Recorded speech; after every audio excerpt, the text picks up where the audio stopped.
ابراہیم علیہ السلام جو اللہ کے خاص برگزیدہ پیغمبر ہیں، ان کے دل کے اندر ایک مرتبہ یہ خیال آیا، انہوں نے کہا رب ارنی کیف تحیی الموتى، کہ اے میرے رب میں یہ دیکھنا چاہتا ہوں کہ تو مردے کو کیسے زندہ کرے گا۔ اللہ نے فرمایا اولم تؤمن، تمہیں یقین نہیں ہے، ایمان نہیں ہے؟ کہ اللہ کیوں نہیں؟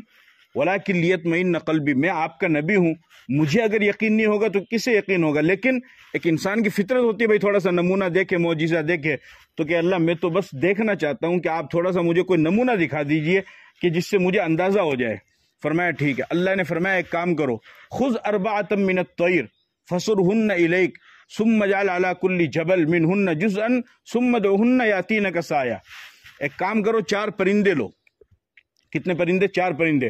مان لو کوئی بھی فاختہ ہے، کبوتر ہے، کوا ہے، اس طریقے سے 4 پرندے لو اور ان 4 پرندوں کو پالو، اپنے پاس میں رکھو، ان کو سہلاؤ، اور اتنی ان کو تم سے انسیت ہو جائے کہ وہ تمہیں پہچاننے لگے۔ پرندہ پہچاننے لگتا ہے جب آدمی پالتا ہے، مالک جب آواز دیتا ہے تو وہ بھاگ کر کے آتا ہے۔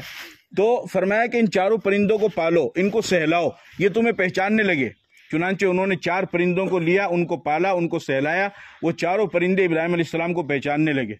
پھر اللہ نے فرمایا کہ اب ایک کام کرو، ان 4 پرندوں کو ذبح کرو۔ ذبح کر دیا۔ ذبح کرنے کے بعد فرمایا کہ ان کا قیمہ بناؤ۔ اب قیمہ جب بنے گا تو قیمہ بننے کے بعد تو گوشت ایک دوسرے میں مل جائے گا، پتہ تو نہیں چلے گا، اور سب کو ایک جگہ جمع کر دیا۔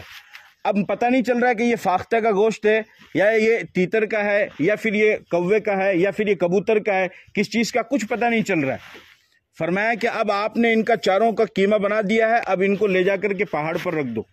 پہاڑ پر لے جا کر کے رکھ دیا۔ پھر فرمایا ثم ادعوہن یاتینک سعیا، پھر ان کو تم آواز دو۔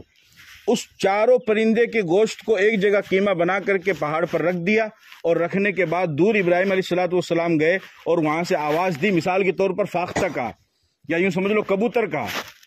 اب جب کبوتر انہوں نے کہا تو اس قیمے میں سے جتنا کبوتر کا گوشت تھا وہ سارا نکلنا شروع ہوا، اور اس طریقے سے کبوتر کو اللہ نے زندہ کیا اور کبوتر ان کے پاس میں آ گیا۔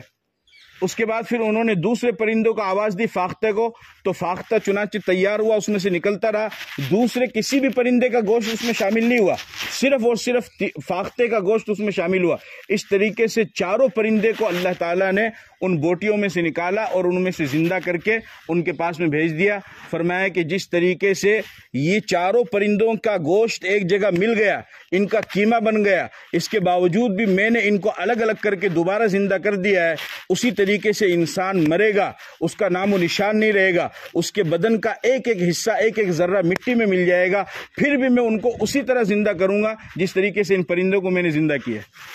وَاعْلَمْ أَنَّ اللَّهَ عَزِيزٌ حَكِيمٌ، اللہ غالب حکمت والا ہے، اللہ کے لیے کوئی مشکل نہیں ہے۔